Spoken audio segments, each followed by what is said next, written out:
Bienvenue dans l'univers d'un savoir séculaire de la pensée chinoise, assez peu connu des Occidentaux. J'ai nommé un livre, qui au départ n'en était pas un, de sagesse pratique, le Yi King, aussi orthographié Yi Ching ou Yi Jing. Les sinologues me pardonneront les raccourcis que je vais emprunter pour tenter de le décrire aux néophytes, dans l'objectif de mieux comprendre le pourquoi du comment de cette série de podcasts. Remontons le temps, un petit peu de quelques 3000 ans. La Chine est alors une civilisation agraire à la population communautaire qui a peu voyagé et dont le principal objectif est de préserver ses frontières d'une invasion ennemie. J'ai nommé les barbares, essentiellement les peuples nomades de Mongolie, tout en faisant fructifier ses récoltes pour assurer sa subsistance. Que faut-il au bonheur d'un paysan ? Du soleil et de l'eau, au bon moment et au bon dosage. Évidemment, déjà à l'époque, les éléments pouvaient se montrer tout aussi capricieux qu'imprévisibles, bien davantage qu'aujourd'hui puisque nous disposons d'un outil formidable, la météo. Savoir quel temps il fera demain ne relève pas de la magie. Nous avons des scientifiques qui mesurent la pression atmosphérique, le sens des vents, géolocalisent les dépressions et les anticyclones. Imaginons que nous soyons en plein mois d'août et que nous ayons prévu une randonnée le lendemain. Nous leur serons gré de nous annoncer du soleil. A contrario, le jardinier que nous sommes sera ravi d'apprendre qu'il va enfin pleuvoir. Nous avons là un premier postulat d'importance. Le soleil ou la pluie ne sont ni bons ni mauvais, tout dépend de nos projets. Les Chinois ne disposant pas de météorologues avertis pour leur indiquer quand faucher, semer, récolter, on aurait dû leur vendre l'almanach du petit Savoyard, ils l'ont tout bonnement modélisé eux-mêmes. C'est ainsi que naquit le livre des transformations ou livre des changements. D'abord par le biais de devins et de signes gravés sur des écailles de tortue, puis avec la naissance de l'écriture grâce à des idéogrammes. Ces signes que nous trouvons fort jolis mais totalement abscons pour notre esprit, car notre écriture occidentale n'a pas suivi le même chemin. Nos mots sont formés par leur prononciation, et de leur prononciation, nous en déduisons des images. Les Chinois, eux, ont fait l'inverse, si je puis dire. Ils ont d'abord représenté le monde en images. Ainsi, les écailles de tortue sont devenues un livre traversant les siècles, s'adaptant à l'histoire de telle ou telle dynastie régnante ou événement majeur de l'Empire, enrichi par différents contributeurs dont le célèbre Confucius, passant d'outils divinatoires à ouvrages pratiques de conseils stratégiques, car son objectif est toujours resté le même, comprendre le mouvement des éléments pour s'y adapter au mieux. Le système météo chinois s'est donc d'abord appuyé sur ces éléments qui sont au nombre de 8 fondamentaux. La terre, le ciel, le vent, la brume, l'eau, le feu, le tonnerre et la montagne. Fonctionnant par paires d'opposés complémentaires, ainsi par exemple le jour ne va pas sans la nuit. C'est la naissance du principe yin-yang que nous connaissons tous et que les Chinois dans leur grand pragmatisme ont représenté de la manière la plus simple qui soit, des traits. Un trait plein pour le yang et un trait brisé pour le yin. Agencés par combinaison de 3 traits superposés les uns sur les autres, nous avons la représentation des 8 éléments cités. 3 traits yin brisés représentent la terre, 3 traits pleins, yang, le ciel, et ainsi de suite. Ainsi, de cette base binaire yin-yang découlent les 8 trigrammes élémentaux. Puis il a fallu mettre ces éléments en corrélation pour pouvoir concrètement modéliser toutes les situations possibles dans un ensemble clair et compréhensible à la consultation, les hexagrammes. Un hexagramme, tout simplement encore une énergie de 2 trigrammes en relation, soit une figure composée de 6 traits superposés les uns sur les autres, se lisant verticalement depuis le bas vers le haut. Cette combinaison produisant donc au final une grille de 64 réponses possibles. Et vous devez entendre le ronronnement de Plume qui s'est invité devant le micro. Je vous présente mon chat.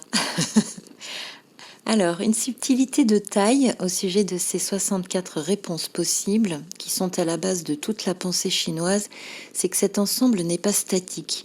Il ne peut l'être. Rappelez-vous la météo, il ne fait pas toujours soleil et il ne pleut pas continuellement. La nuit cède la place au jour, qui lui-même reviendra en son heure dans un cycle perpétuel de mouvement qu'on appelle la vie. Chaque trait yang parvenu à son maximum deviendra yin, chaque yin deviendra yang, formant une nouvelle figure née de cette transformation à l'instant T de la question posée. Donc de cette grille de 64 figures s'offre alors une incroyable palette, puisque nous avons 4096 variations possibles. Mais concrètement, seuls 2 cas de réponse vont se présenter. L'énergie du moment est statique, aucun trait ne mute, il n'y a qu'un seul hexagramme à lire, indiquant que pour le moment la situation se nourrit d'elle-même telle qu'elle nous est présentée, voire pourra stagner dans cette énergie un certain laps de temps avant de se modifier. L'annonce d'une canicule estivale de 15 jours serait assez représentative de cette situation. Second cas, l'hexagramme reçu en réponse comporte un ou plusieurs de ces traits en mutation, voire tous, et à chaque trait, nous aurons un conseil spécifique supplémentaire à intégrer. Quel que soit leur nombre, ils vont de ce fait former une seconde figure, appelée hexagramme de perspective, qui n'est pas à considérer comme étant le futur du premier, mais son complément évolutif. Donc le premier hexagramme plus les conseils de chaque trait mutant plus le second hexagramme seront à lire comme un tout cohérent. Imaginez, c'est un petit peu comme les giboulées de Mars. Il fait soleil jusqu'à ce qu'une averse fasse son apparition et au beau milieu probablement un arc-en-ciel fugace. Et si vous êtes artiste, ce sera l'instant ou jamais d'attraper votre appareil photo. C'est la définition même du Yiking, le classique des changements. La seule chose stable, immuable, permanente, sur laquelle on peut compter, c'est l'impermanence. Et c'est pas sans nous rappeler de vieux souvenirs d'école et notre célèbre chimiste du XVIIIe siècle, Antoine Lavoisier, qui nous disait « Rien ne se perd, rien ne se crée, tout se transforme ». Et nous voici en présence de l'une des météos les plus précises du monde. Encore faut-il savoir la lire, et c'est là que le bas blesse. C'est un chemin de plus de 3000 ans qui se déroule sous nos yeux, de ces premières représentations linéaires en hexagrammes à celles en idéogrammes, ces fameuses graphies en images à la base de l'écriture chinoise, en passant par les commentateurs successifs et l'évolution de l'histoire, jusqu'aux traductions forcément connotées selon leur époque, si bien que de nombreux ouvrages ne cessent de paraître encore au gré de la modernité. Recevoir aujourd'hui en conseil d'aller consulter le grand sage obscur fait plus référence à notre ami Google ou à une page Wikipédia qu'au druide du village breton de notre grand-mère.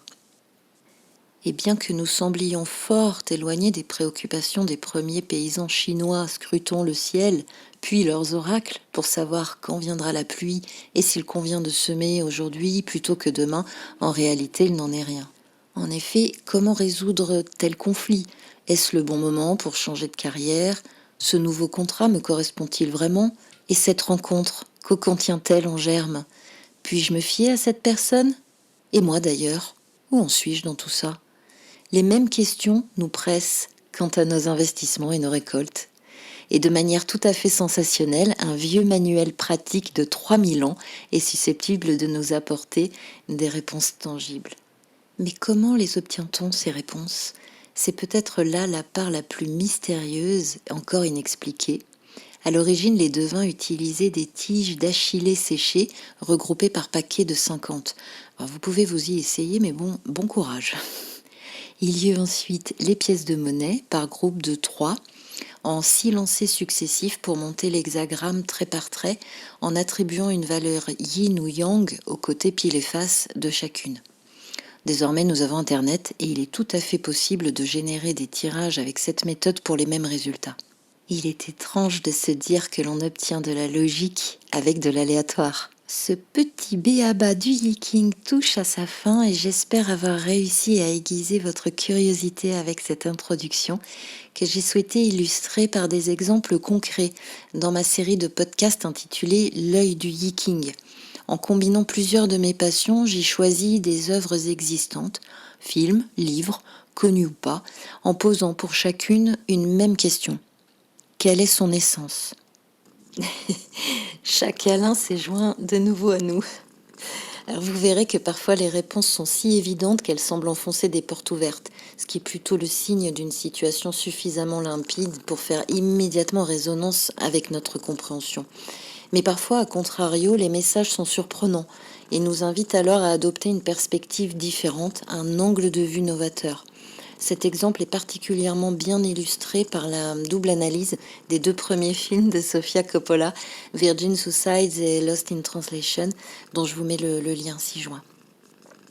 Et c'est tout l'intérêt de cet outil, à mon sens, être bousculé dans sa réflexion, l'enrichir de nouveaux paramètres, de pistes inexplorées, que l'on suive ou pas ses avis ou conseils.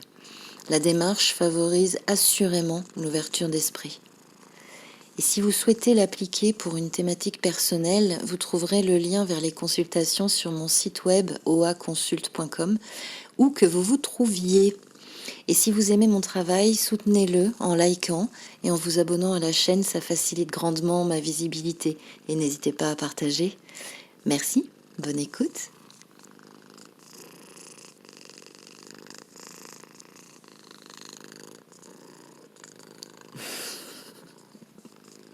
Un peu de ronronnement en prime.